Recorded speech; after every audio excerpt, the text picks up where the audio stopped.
یہ محبت ہے، یہ پیار ہے جو آپ کو کہیں نہیں مل سکتا دنیا میں کہیں بھی نہیں مل سکتا. طاہر ساحر بھائی is the best. I think the audiences are the best. They're just beautiful. Doctor صاحب، آج کا دن اور ہم کیا سیکھتے ہیں؟ بسم اللہ الرحمن الرحیم. اللہ تبارک و تعالی جل وعلا نے ہر دور کے اندر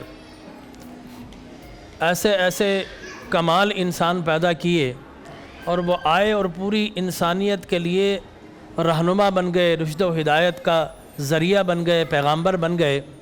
چنانچہ آدم علیہ الصلاۃ والتسلیم سے نسل انسانی، نوع انسانی کا آغاز ہوا، اور جب انسان اپنی ارتقاء کا سفر طے کرتے کرتے اپنے نقطۂ کمال پر پہنچا تو ہادی کامل، فلاحی انسانیت، بقائے آدمیت حضور اکرم صلی اللہ علیہ وسلم کو اللہ نے خاتم النبیین بنا کر مبعوث فرمایا.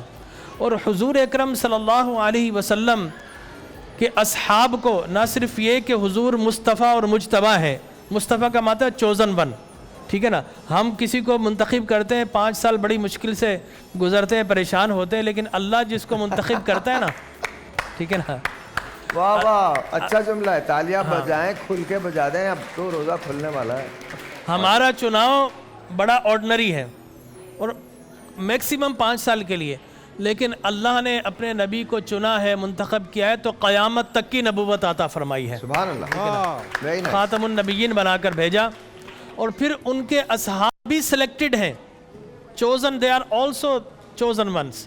تو اللہ نے ایسا ایک ہیرا نبی اکرم صلی اللہ علیہ وسلم کے ارد گرد جمع کیا. میں کہتا ہوں ایسا ہے کہ حضور اگر چاند ہے تو سارے صحابہ ان کے ستارے ہیں، ٹھیک ہے نا. اور جس طرح حضرت عمر بن خطاب رضی اللہ تعالیٰ عنہ وارضاہ کے لیے حضور نے فرمایا کہ اے عمر، تم جن راہوں سے گزرتا ہے شیطان تجھے دیکھ کر بھاگ جاتا ہے. تو حضرت عمر دیکھ کر شیطان بھاگتا ہے اور حضرت علی کو دیکھ کر منافق بھاگتا ہے، ٹھیک ہے نا. تو یہ دونوں، یہ چاروں جو ہے بڑی عظیم ہستیاں ہیں. اور حضرت علی کرم اللہ وجہ الکریم کا کیا کہنا، جب آپ خلیفہ اپنے دارالخلافہ کوفہ بنایا تو آپ جس سواری پر سوار ہو کر آئے تو آپ اعلان کرتے جا رہے تھے، لوگوں دیکھو علی کے پاس جو کچھ ہے، آج سواری ہے، یہ کچھ سامان ہے.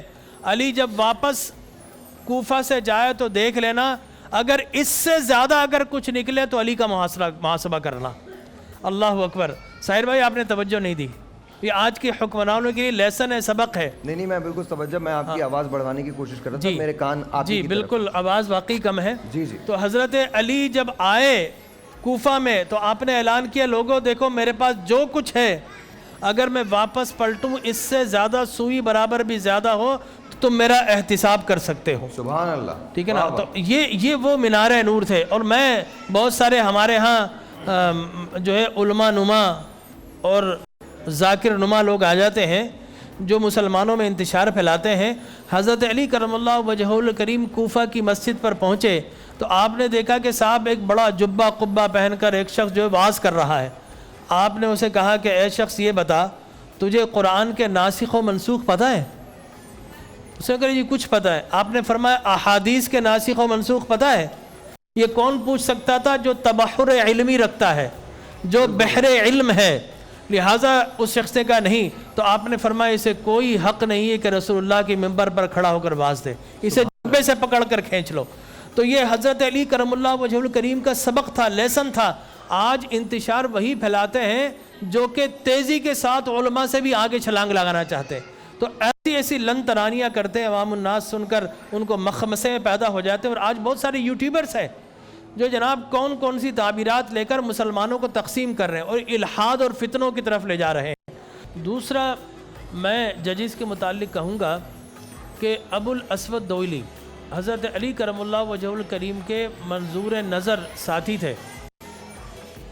ان کو یکایک حضرت علی نے معزول کر دیا. تو انہوں نے کہا کہ اے امیر المومنین بتائیے مجھ سے کوئی غلطی ہو گئی، میں نے کوئی غلط ڈیسیشن لیا، آپ نے مجھے معزول کر دیا. تو حضرت علی کرم اللہ وجہ اس لیے کہ ہم جو لائیو پروسیڈنگ ہوتی ہے نا آج کل دیکھتے ہیں کس طرح وکیلوں کو بولنے نہیں دیا جاتا. حضرت علی کرم اللہ وجہ الکریم نے فرمایا کہ تمہارے فیصلے ٹھیک تھے، کوئی ایشو نہیں ہے، لیکن جب سائل آتا تھا اس سائل سے بلند آواز تمہاری ہو جاتی تھی. بجائے خاموشی اللہ سننے کے اکبر، تمہاری اللہ آواز ان اکبر، سے اونچی ہو اللہ جاتی تھی، اکبر۔ اس لیے اسے سسپینڈ کر دیا۔ کیا بات ہے، یہ تھا سر اسلام اس طرح پھیلا ہے، ٹھیک ہے نا؟ تو یہ وہ اگزامپل ہے، اور ظاہر ہے کہ یہی وہ دن تھا جس میں مولا کائنات کو ضربت لگی۔ عبد الرحمن ابن ملجم کائنات کا سب سے بڑا شقی، یہ میرے الفاظ نہیں رسول اللہ کے، فرمایا کہ پچھلی امتوں میں شقی ترین آدمی وہ تھا جس نے اونٹنی کی کونچے ڈالی جو صالح علیہ السلام سے منسوب تھی۔ بالکل کہاں اونٹنی، کہاں شیر خدا۔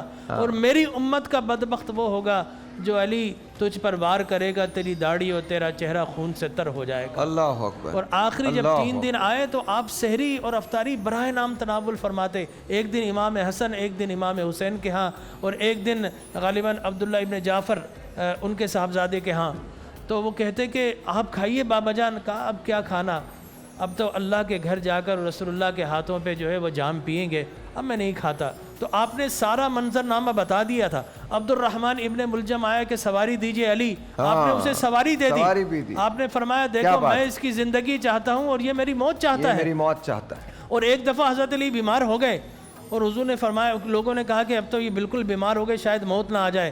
حضور نے فرمایا نہیں نہیں نہیں، لن یموت الا مقتولا، میرا علی اس طرح ایڈیا رگڑ کر نہیں جائے گا، میرا علی تو شہادت کا مقام پائے گا، سبحان اللہ، انہیں قتل کیا جائے گا۔ تو ساری خبریں رسول اللہ نے بتا دی تھی، اور پھر جب آخری دن آیا تو آپ نے صرف ایک کھجور سے افطار کیا۔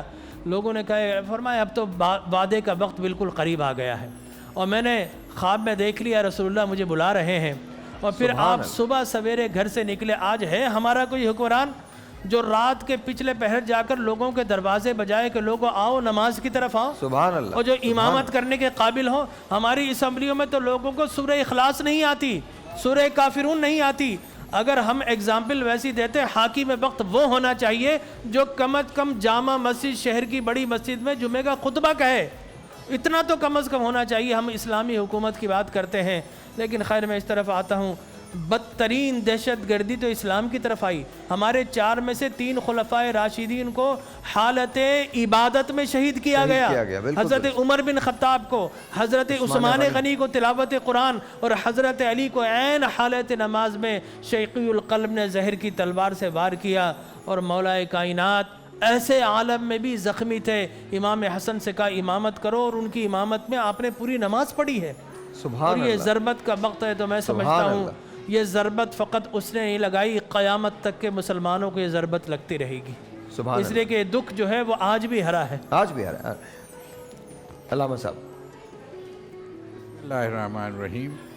تمام تعریفیں اور حمد و ثنا اس علی العظیم کے لیے کہ جس نے علی کو علی بنایا۔ سبحان اللہ، سبحان اللہ۔ اور بات جیسے کہ جمیل بھائی کہہ رہے تھے کہ اتحاد بین المسلمین یا اتحاد امہ، اور اس کے لیے میں سمجھتا ہوں کہ تاریخ اسلام میں اگر اس وحدت کے لیے اور مسلمانوں میں محبتیں، رواداری، سب ضبط، یہ ساری چیزوں کا جو امتحان علی مرتضیٰ سے لیا گیا، جس قربانی کو حضرت علی نے اس وحدت امت کے لیے دیا، شاید پوری تاریخ اسلام میں دوسرا کوئی نام ہمیں نہیں نظر آئے گا۔ اس کی تائید انشاءاللہ جمیل بھائی کریں گے کہ جس طریقے سے انہوں نے ہر موڑ پر، چاہے وہ کیا ہے ابتداء اسلام ہو، لیکن میں تو یہاں یہ کہوں گا کہ بات حضرت علی کی تعریف کہاں سے شروع کی جائے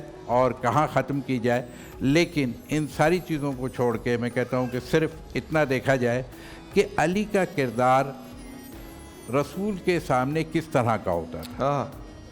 یہ ایک ادب کا وہ پہلو ہے جس پہ شاید ہمارے یہاں بات نہیں ہوتی ہے، اس لیے میرا دل چاہ رہا تھا کہ میں اس پہ بات کر لوں کہ میں نے پوری تاریخ ڈھونڈی کہ رسول اکرم صلی اللہ علیہ وآلہ مرتضیٰ کس طرح سے پیش ہوتے تھے۔ سبحان اللہ۔ اچھا، یہ اور بات ہے کہ جہاں میں اگر کسی کا سایہ ہے اس کائنات پر تو میرے رسول کا سایہ ہے، لیکن میرے رسول کا تو کوئی سایہ نہ تھا، مگر کوئی سایہ کی طرح اگر رہا تو اس کا نام علی مرتضیٰ۔ سبحان اللہ، سبحان اللہ، سبحان اللہ۔ اور وہ سائے کی طرح رہنے والا، چاہے وہ گھر کے اندر ہو یا گھر کے باہر ہو، جنگ کا عالم ہو یا امن کا عالم ہو، بے شک، یوں کہیے کہ نزول قرآن کا ہو، مکی زندگی ہو کہ مدنی زندگی ہو، جہاں پہ بھی جب آئے تو رسول کی آغوش میں آئے۔ سبحان اللہ. کہاں سے آئے؟ کعبے سے آئے. کعبے سے، خدا کے یعنی اللہ کا میں یوں کہہ دوں کہ وہ ناصر اور مددگار رسول کو مل رہا ہے، جس کے ملنے کے بعد سے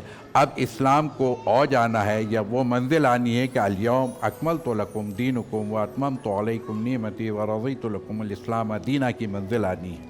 یعنی دین کو بھی کامل ہونا ہے، نعمتوں کو بھی پورا ہونا ہے، اور کیا ہے، اللہ کو بھی دین اسلام سے راضی ہو جانا ہے. یہ سارے اوج اور کمالات میں دیکھتے ہوئے اگر آؤں تو یوں نظر آتا ہے مجھے کہ جب فتح مکہ ہوئی، یعنی جسے فتح مبین بھی قرار دیا جاتا ہے، تو فتح مکہ یقیناً اس میں کوئی شک نہیں ہے کہ پورے عالم نے دیکھا، اور اب اس کے دن بھی آ رہے ہیں. لیکن مجھے فتح مکہ کے دن دو چیزیں بہت اہم نظر آئی. ایک یہ بت شکنی، ایک یہ کہ بت شکنی سارے کعبے سے خانہ خدا سے بتوں کو مسمار کیا گیا، یعنی گویا توحید کے علم کو بلند کیا گیا. ایک توحید کا علم بلند ہوا، اور ایک میں کہوں کہ دوش رسالت پر علی مرتضیٰ جب وہ بتوں کو توڑنے کے لیے آئے تو کسی نے سوال کیا، اے بت شکن، جب آپ دوش رسالت پر تھے، دوش رسالت جہاں مہر نبوت اللہ اکبر وہاں تھے، تو آپ محسوس کیا کر رہے تھے؟ تو میں تو بس اتنا کہوں گا کہ علی مرتضیٰ کا جملہ تھا کہ ایسا تھا کہ میں محسوس کر رہا تھا کہ میں عرش الہی کو چھو لوں. یعنی بلندی، کون سی بلندی ہے؟ براق اور جبریل لے جائیں رسول کو معراج پر، اور میں کہوں کہ علی کی معراج کے لیے دوش رسول تھا. اللہ اکبر. یہ مقام، یہ مرتبہ، یہ فیض وہاں ملا. لیکن میں پھر کہوں گا کہ اس میں کوئی شک کی گنجائش نہیں ہے کہ جس کو سب سے بڑا افتخار، ظاہر سی بات ہے، اگر کوئی اپنی نسل کسی کے حوالے کر دے تو میں کہوں گا کہ خدا نے نظام وہ بنایا بے شک کہ کیا ہے، نسل رسول کی ہوگی، سادات رسول کی آل کو کہتے ہیں، لیکن صلب علی مرتضیٰ کا سبحان اللہ، حضرت زہرا کا ملے گا. تو بس میں تو اتنا ہی کہوں گا کہ فزتو برب الکعبہ، تو یہ رسول کی حدیث تھی، یا علی انت فائزون. رسول نے سند دے دی تھی کہ علی آپ فائز ہے، دنیا میں سند ملی تھی. وہی جملہ تھا کہ میں نے صرف اس دنیا سے خدا سے دو چیزیں مانگی. یہاں ایک بات مجھے، ایک میں نے جی ارشاد، ایک چیز میں کہنا چاہتا ہوں، اور یہ ہماری سب کی ذمہ داری ہے. اس کے بعد ایک چیز میں ضرور کہنا چاہتا ہوں، ویسٹ تلاش کرتا ہے ایسے لوگ جن کی پریڈکشنز جو ہیں وہ سچ ہو جائیں. ویسٹ تلاش کرتا ہے، جی، بابا وانگا ہو، نوسٹراڈیمس ہو، لیونارڈو ڈیونچی ہو، وہ کوئی بھی ہو، تلاش کرتا ہے ویسٹ، اور اس کے بعد الفاظوں کے اندر معنی ڈھونڈنے کی کوشش کرتا ہے.